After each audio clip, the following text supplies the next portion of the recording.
My name is Fadamana and I am the director of photography for A Green Fever. Majorly, I love to encounter the soul of a story and start my interpretation from mingling with that soul, which allows me to tune my craft in a very philosophical manner. And when I had my first conversations with the director, who is also a very, very intelligent mind, I quickly knew that we were going to go first into the philosophy of the story before we approach the aesthetics of the film.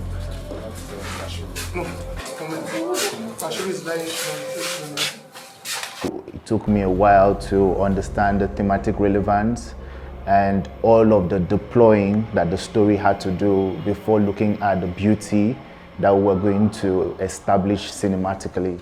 Majorly, we're very, very interpretative. We're not just approaching a style that people would see and like. We wanted a style that people would see and feel, and not just see visuals and say, oh, I like the visuals. We wanted to transmit moods with our cinematic style, our frame, our colors. If you look at the story and almost all the characters in the story, there's this darkness and light that you get to find in each of the characters. Almost every character in the story has some shade of light and has some shade of darkness. And that was what influenced a lot of our lighting style for A Green Fever. You get to watch A Green Fever and you find, that we employed shadows probably in a way that you haven't seen in recent films produced in our country, and also employed light to establish not just the activity but to establish the situation, the mood surrounding the activity. And we also did quite some work in our angles. You will find that we did a lot of low angle shots, which again was very, very interpretative. Where characters felt they had a lot of power, we gave them power.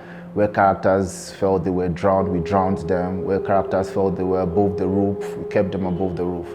I think we did some good work with the style for the film. This isn't really a style that the director had employed in the past, but while we're having our conversations, he sent me like a couple of videos and he said he wanted to really introduce movement into this story just so that it can take on a slightly different way. Once you watch the film from our beginning, you would find that this is a Taiwo Egbonjobi film if you've seen any of his films.